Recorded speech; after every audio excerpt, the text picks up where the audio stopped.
Got the search warrant. Good. Now, all we need is the time to get you over to Colton's apartment and look around. If you can get me 45 minutes or an hour, that should be plenty of time for me to find something, if there's anything to find. Look, I'll put you on the stand first, then ask for recess.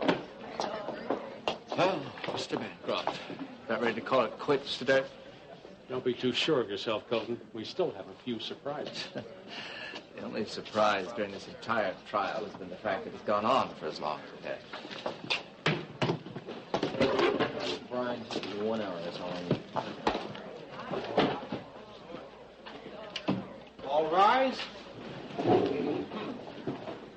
This court is now in session. Judge Alan Maxwell presiding. Be seated, ladies and gentlemen. Mr. Bancroft, are you prepared to conclude your case today? I believe so, Your Honor. All right, then let's proceed. Please call your first witness. I would like to recall Officer Larry Ewing to the stand. Mr. Larry Ewing, please take the stand.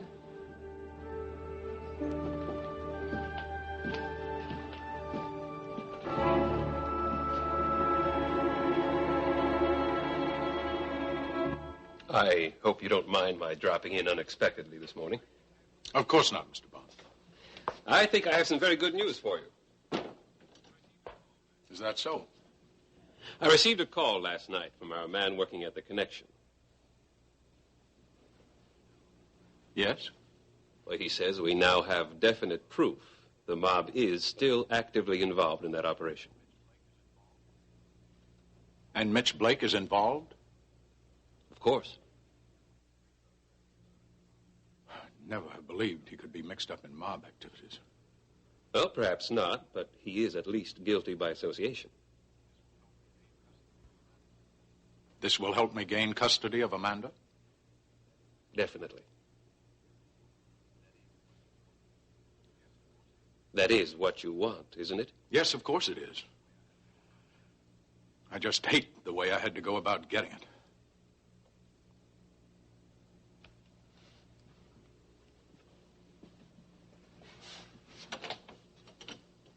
Thank you.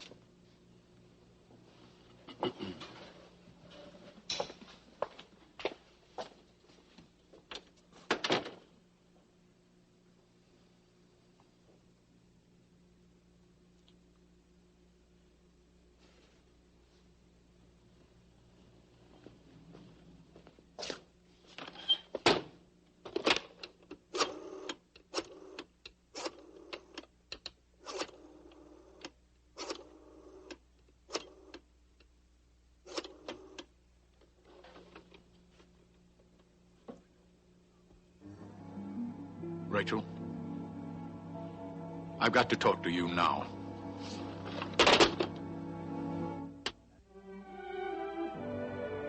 And now, the continuing story of Another World.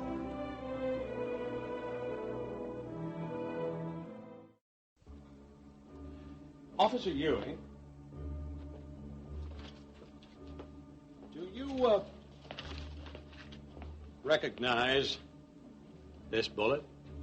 I believe that's a bullet I presented earlier as evidence. And will you tell us again where you found it? Objection, Your Honor. The defense is doing it again. He's simply bringing up old evidence and rehashing it in order to stall these proceedings. Mr. Bancroft, frankly, I don't see where you're planning to proceed by reintroducing the bullet as evidence. I do have a purpose for this line of questioning, Your Honor. The only reason I'm asking these questions that I do now is to reestablish for the jury where this bullet came from and how it was found, so there'll be no confusion. Very well. But if I find the testimony unwarranted, I will sustain Mr. Colton's objection and have the testimony stricken. Yes, Your Honor. Again, Officer Ewing, will you tell the court where you found the bullet? It was embedded in the wall of Jordan Scott's living room. But you did not find this bullet at the time of the investigation, did you? No, sir, I did not. Can you tell us why? No, sir, I can't. Well, will you tell the court what prompted you to search for a second bullet? It was something the DA said during the questioning of Captain Petroni. Your Honor, I would like the court reporter to read the questioning of Captain Petroni. Very well. Miss Moore? Mr. Colton, when you found the gun, Captain, were there any bullets left in the chamber? Captain Petroni, no. Mr. Colton, so when the shots were fired, Blaine Ewing literally emptied the gun into the body. Mr. Bancroft, I object, Your Honor. It has been established that only one shot was fired that night. Mr. Colton's comments are based purely on conjecture.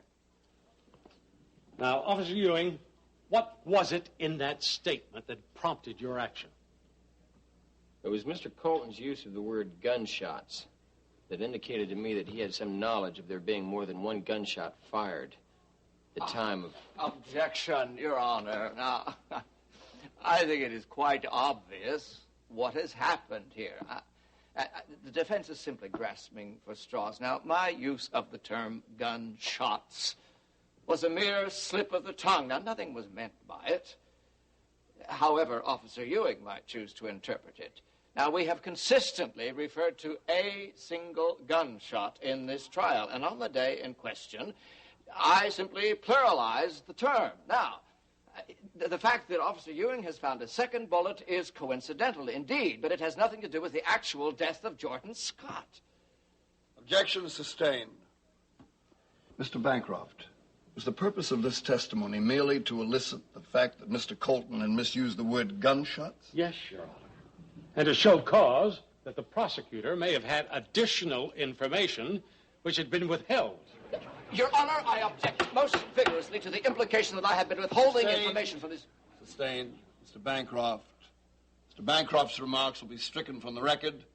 Mr. Bancroft, I will have to sustain Mr. Colton's original objection, and all the subsequent testimony will be stricken. Now, I instruct you to drop this line of questioning and proceed. Yes, Your Honor.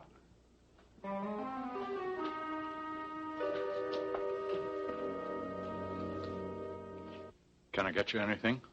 No, thank you. Won't you sit down? What's this all about, Mac? You sounded very strange on the phone. Well, I discovered something today that I have to talk with you about. Discovered what? I've learned something that will weight the custody trial very heavily in my favor.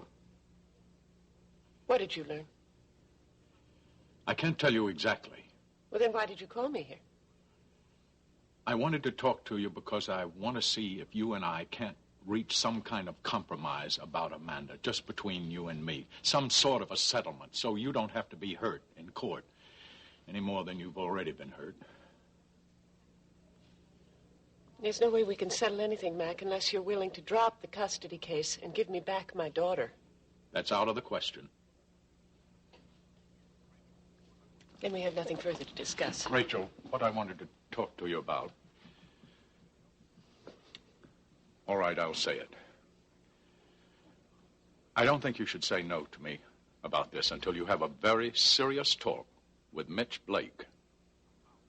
What about? About the place where he works. About the people that he associates with.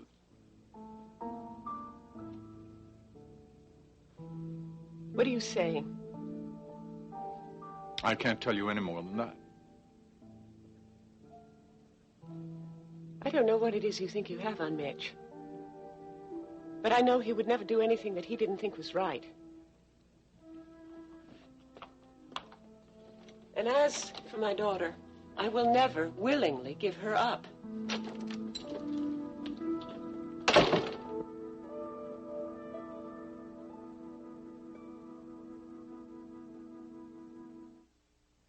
Now, Officer Ewing, you recently had occasion to be granted a second search warrant in regard to this case. That's right. Now, can you tell us why you sought this second search warrant? Well, I knew that if I could find Jordan Scott's black book, it could answer a lot of questions about this case. Objection, Your Honor. Now, the existence of this mysterious black book has never yet been proven. That is true, Your Honor. But I intend at this time to prove that it does exist. Overruled. Please proceed, Mr. Bancroft. Thank you, Your Honor. Now, Officer Ewing, have you found the black book? Yes, I have.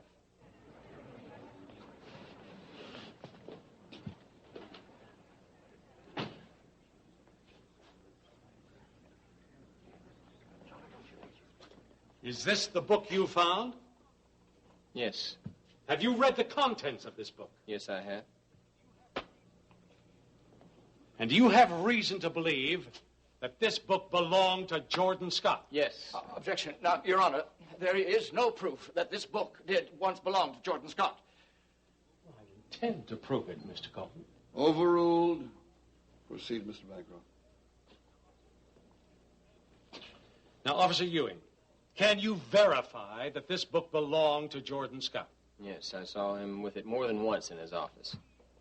Now, will you please tell the jury where this book was found? In Zachary Colton's apartment.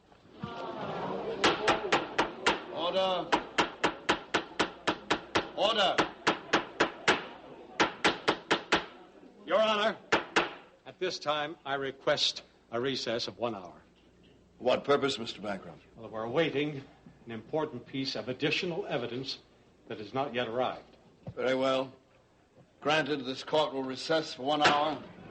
Mr. Colton, I think it best that you remain in my chambers until we resume.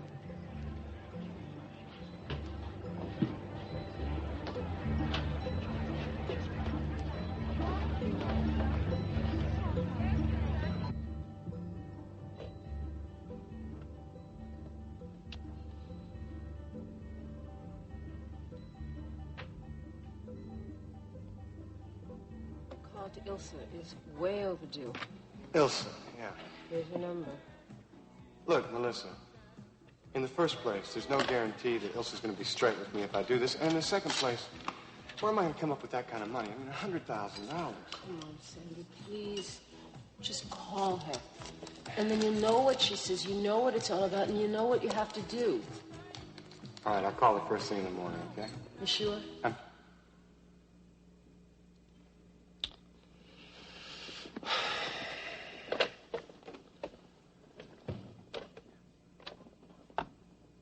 Yes, operator, I'd like to call Las Vegas. Person to person to Ilsa Fredericks from Sandy Alexander. My number is 555-7475. Yeah, thank you.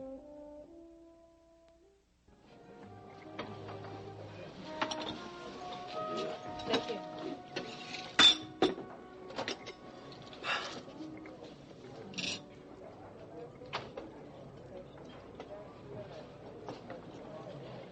Well?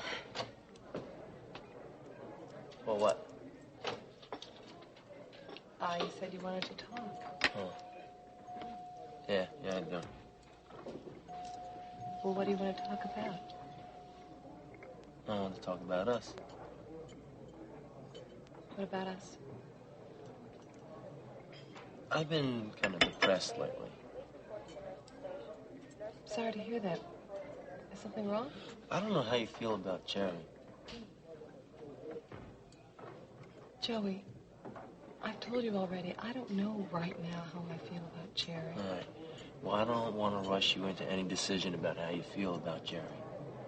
But I think you should know how I feel about you. How's that?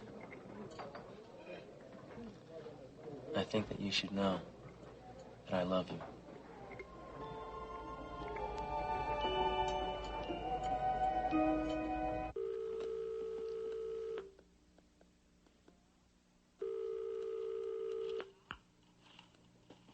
Hello? Ilsa, this is Sandy. Sandy, dear boy, it's been such a long time since I've heard from you. I hear you've had a very adventuresome life since you left here. Yeah, I guess you could say that. I also hear you've been very indiscreet lately about, keeping our deep, dark secrets. Yeah, well, Ilsa, that's kind of why I called you. Really?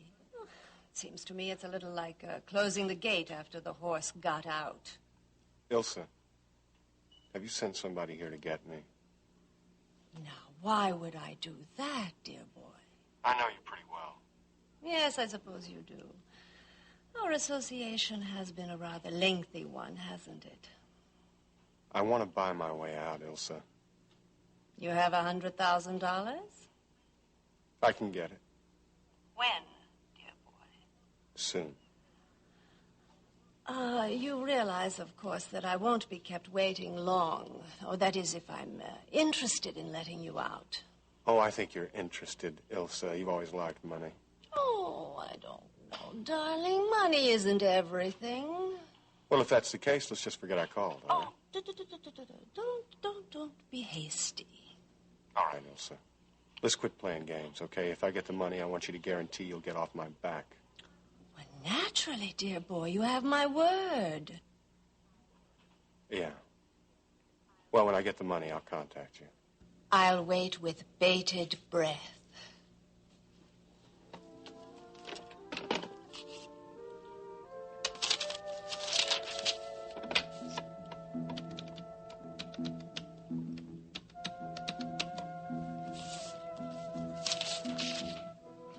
Hello, Hannah. This is Ilsa. I just want you to know that the lamb has just set himself up for the slaughter.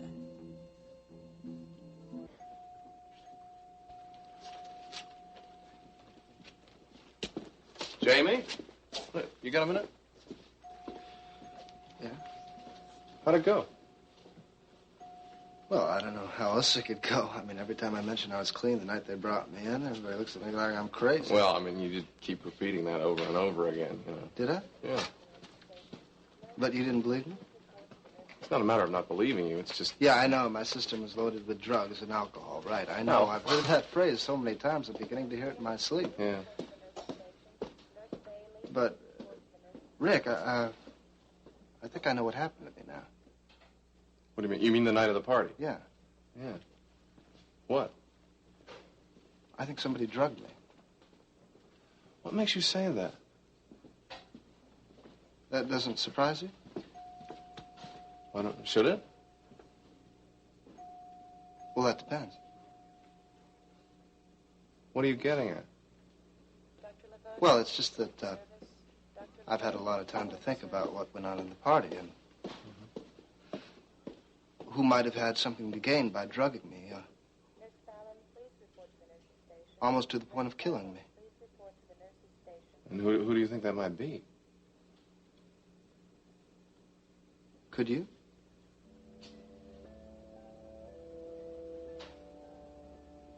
Man. Don't you know who your friends are?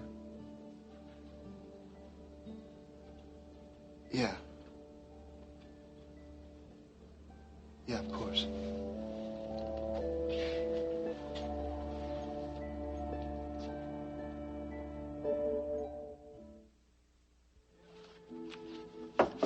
Yeah, come on in. Hello. Hey. See, they got you working here. Yeah, babe, what are you doing here? I was just accidentally passing by, so I decided I would stroll on in. Well, I'm glad you did. Me too.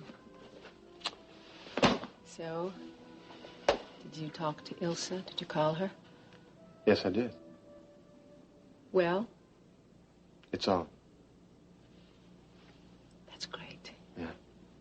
I want to know everything. I want you to tell me absolutely everything that happened. All right. I offered to buy my way out, and she agreed. That's all? Well, you know, Ilsa's a pretty cagey lady. She's also pretty greedy. I wouldn't put it past her to take my money and then have me killed anyway. Yeah. I think you have to take the chance, though, Sandy. I really do.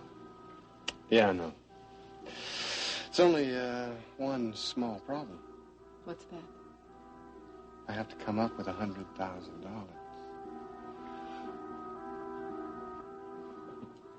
How come the police are checking Mr. Colton's apartment again? Sorry, that's police business. Sure. Whatever you say.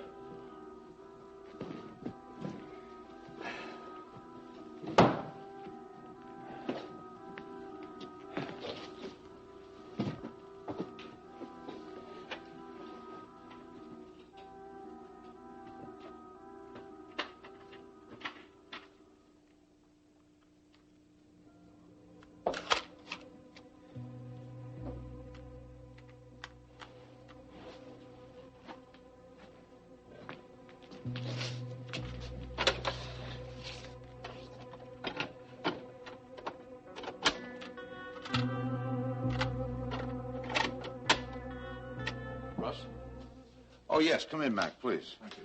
I came over as soon as I could. Yes, thanks. I appreciate that. I could have come over to your place, but it got very busy around here. Oh, no, that's not necessary. It's much easier for me to leave my office than for you to leave here. Well, what was it you wanted to discuss? It sounded as if it was serious. Yeah, well, come sit down, Mac. It is serious. It is, and I didn't think we should discuss it on the phone. It's something about Jamie. Yes, it is. What's happened to him? Well, now, wait a minute. It's not so much what has happened. It's what might be happening. Oh, I don't understand. Well, I spoke with Rick Holloway earlier, and he's very upset about some of the things that Jamie has said to him. Oh? What sort of things? Well, apparently, Jamie believes that someone deliberately drugged him at that party. Oh, yes, I know. He told me that, too. Oh, did he? Or did he also suggest to you that he thought it might have been Rick who did it? No, he didn't. Why on earth would he think Rick would give him drugs? I don't know, and Rick doesn't know. Jamie hasn't said. But what bothers me the most is that Jamie seems to believe what he said. Yes, that disturbs me, too. But what is it you're getting at? Jamie seems to be confusing what he wants to believe with reality. And if he continues to... Russ, I'm totally bewildered by Jamie lately. Excuse me, I was at the penthouse recently. I found myself thinking he's not being rational, coming up with this bizarre story about someone else feeding him drugs. I just can't understand. I had previously been at the hospital and talked to him. He seemed very willing to get himself in order again. Yeah, but wanting to pull things together, Mac, just might not be enough. What do you mean? Well, if this thing continues to get out of hand, well, then we may have to take some other action. What you're saying is that you have to consider the possibility of having him institutionalized. Is that it? Yeah. We may not have any other choice.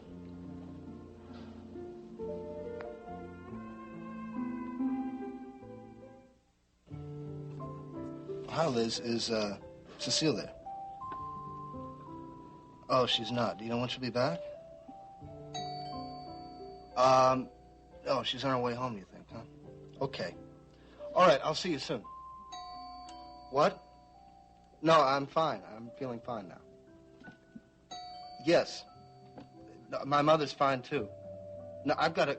Liz, there's someone at the door. I've got to go. Right. Yeah, bye.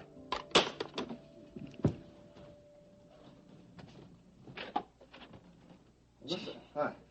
Can I come in? Yeah, sure.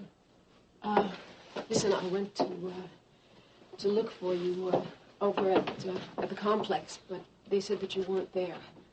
No, I had an appointment. Well, I just took a chance that I'd find you here, and I tried calling, but there wasn't any answer. I must have been in the shower. Can I get you something? Yeah. There's something wrong, isn't there? Yeah, there is. Tell me. It's Sandy. What's the matter with him? He's in a lot of trouble. What kind of trouble? If we don't come up with an awful lot of money, real quick, Sandy's going to be killed. I don't understand. I know. See, you were in the hospital when Sandy testified at Blaine's trial. So you don't know the whole story, but I'm telling you, the people that have been after Sandy are going to kill him unless we can come up with $100,000. $100,000? Jamie, I never would have come here to ask you for any help, but I just didn't know where to turn. Yeah, well, $100,000 isn't easy to come by. Well, Sandy would never come, and I know he wouldn't come to Mac to ask for it. Jamie, he needs it. He really needs it desperately. Well, I'd like to help Sandy. I'll go and ask Mac and see what he can do. Would you do that? I know it sounds like I'm begging. I am. Please, for Sandy's sake, please see if you can try to get it.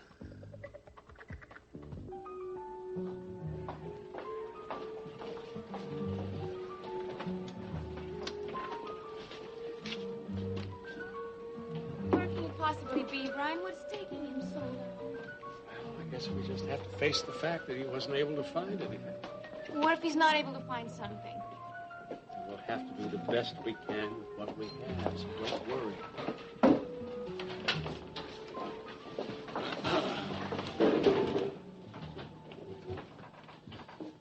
This court is now in session. Mr. Bancroft, are you ready to resume your defense? Your Honor, I'm afraid that we just don't Brian. have...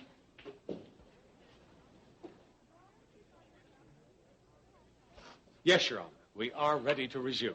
Very well, then let's proceed. If I remember correctly, Mr. Ewing was on the stand. Now, do you wish to continue your examination of this witness? Yes, Your Honor. Is Mr. Ewing in the courtroom? Yes, he is, Your Honor. Mr. Ewing, would you please take the stand? And remember, Mr. Ewing, that you are still under oath.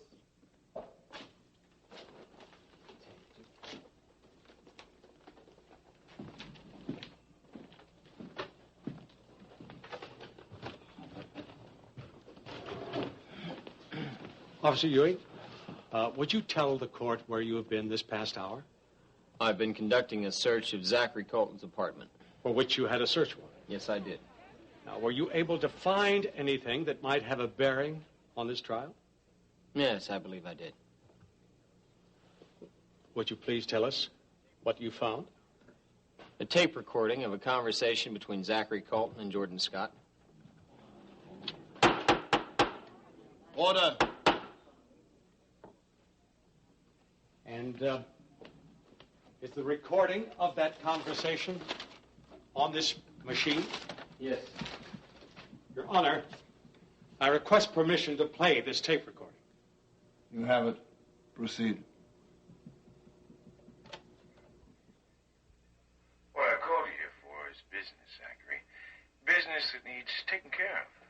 Business, huh? Yeah, something of no real importance to both of us, I would suggest. I would also suggest that you find it urgent and worthy of your valuable time. All right, Jordan, come on. What is this business we got? Well, we have a certain partnership, one that involves a debt. Perhaps it's time to settle that debt. Are you calling my markers, Jordan? You might say that. All right, how much do I owe? It's a considerable sum, but one I think we can reconcile. I need a little time for this. I can give you some of it. Please, there's no need to pull out your checkbook. I don't want to force you to come up with all this money. What do you mean? Just perhaps we can settle this in another way without any worries. Well, all right. What do you have in mind? You could refuse, but I don't think it would be too good for your image if it got out that the district attorney owed a rather sizable gambling debt to you. It could jeopardize your further aspirations. All right, Jordan. Well, maybe we can work something out. That's what I figured.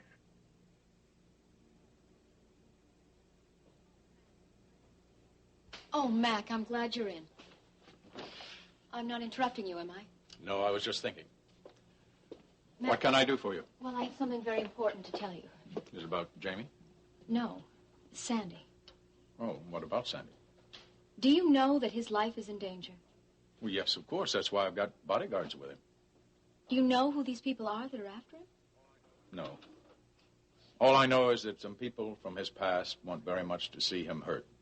I'm hoping that now he's already testified at Blaine's trial, that he's out of danger and the threat is over. Mac, I can't tell you how I know this, but the threat is not over. But I did find out today that there's a way to get Sandy out of the trouble that he's been in once and for all. How? If he can get a very large sum of money, he can pay these people off. What people are they? I don't know. I just know that he needs this money, but he's not going to ask you for it. Mac, Sandy has become so close to Jamie and me. I would hate to see anything happen to him. Is there anything that you can do? Of course there is. How much money does he need? $100,000, and he needs it right now. I'll arrange to get the money. Then I'll talk to Sandy. Oh, Mac, thank you so much. And please, don't tell Sandy that I came to you. Unless, of course, you have to.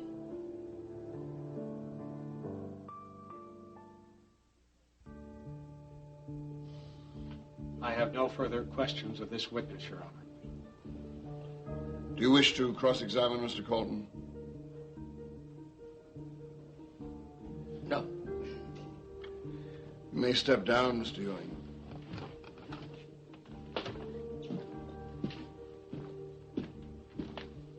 Mr. Bancroft, do you have any further witnesses? Yes, Your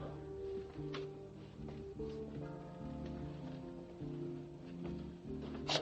I would like to call Zachary Colton to the stand. Order. Mr. Colton. Mr. Colton.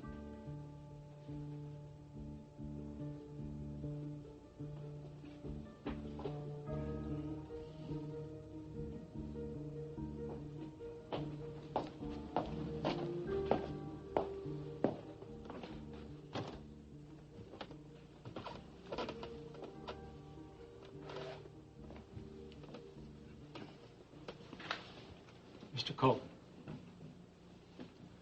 were you at the home of Jordan Scott the night he was killed? Yes. Why were you there? He was trying to blackmail me with this tape, and I went there to see if I could reason with him. But you didn't see him prior to his being shot? No. Were you there the night of the shooting? I had just arrived when I heard the shots. Shots? Shots. Yes, there were 2 shots.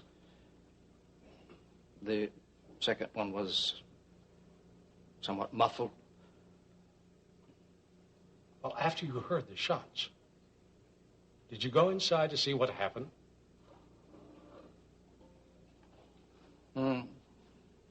No, not immediately, no. Why not? She came running out. I heard her coming towards the door. Did you try to stop Miss Ewing? No, she came out the door and went down the drive into the street. What happened next? Well, I went into the house, and I stood in the hallway for just a moment, but I didn't hear any noise. And then I heard Jordan call from the living room, so I walked in. And he was lying on the floor. He seemed to be conscious, but in pain. Help me. And he asked me to help him. Well, then he reached for the gun, which was lying on the floor beside him. Well, You've got to help me.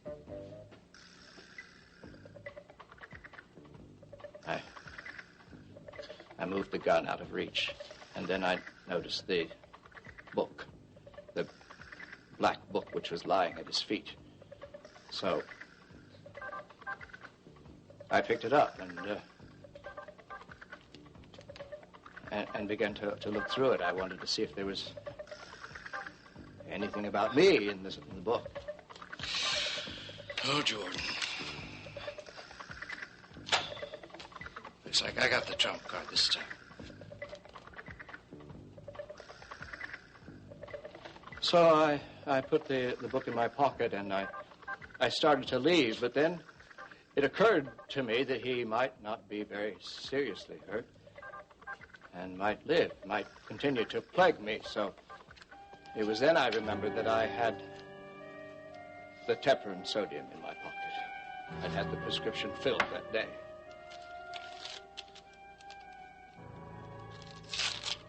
So I prepared an injection for it. Jordan was too weak to do anything. He simply lay there and watched me.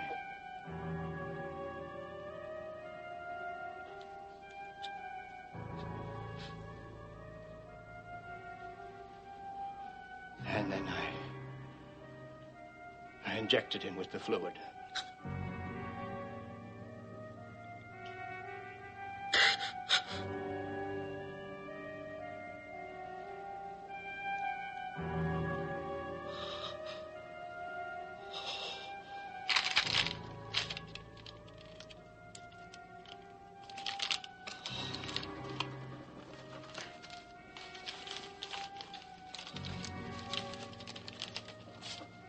And then I remembered just cleaning fingerprints off the gun just to be sure. I didn't want to leave any marks behind.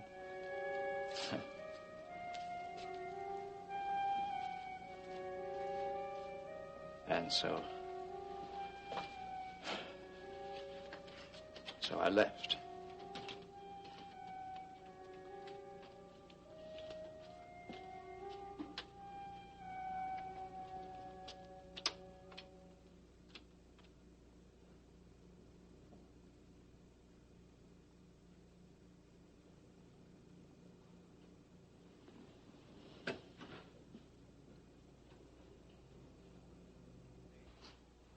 But you made one error.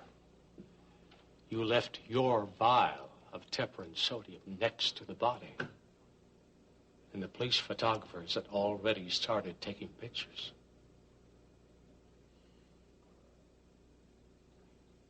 You did murder Jordan Scott, didn't you? Yes. Yes, I killed him.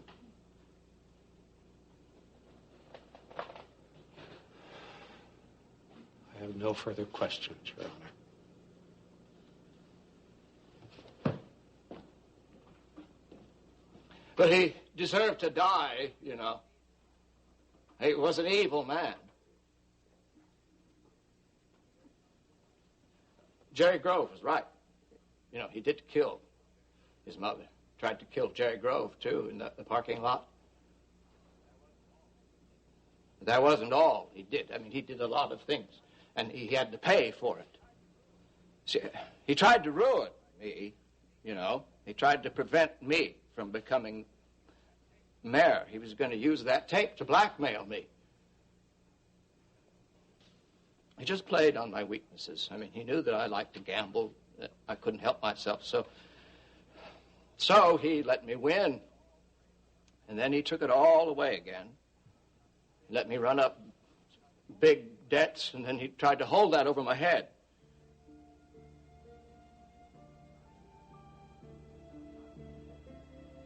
I would have made a very good mayor, you know.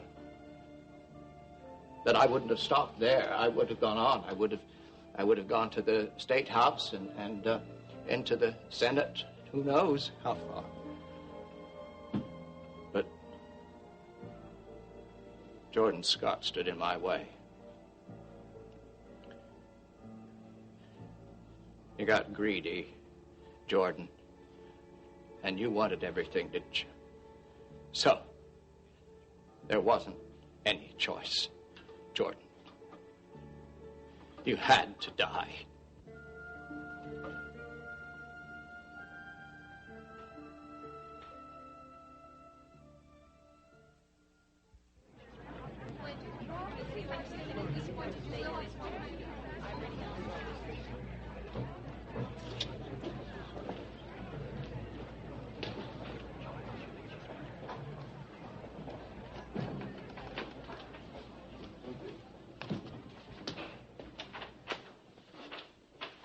It's over, Blaine. I can't believe it. I can't believe it's all over. Well, there are a few things that will have to be cleared up, but I don't think there'll be any problems. Brian, what's going to happen to Zachary now? Well, he'll be taken to a hospital. Well, they'll run some psychological tests on him to see if he's mentally fit to stand trial. You know, even after all he's put me through, I can't help but feel sorry for him. Larry, I want you to take her home so she can get some rest. And we'll talk about this again on Monday. I think I will finally be able to sleep tonight. Thanks for everything, Brian.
Join us each weekday at this time for the continuing story of Another Work.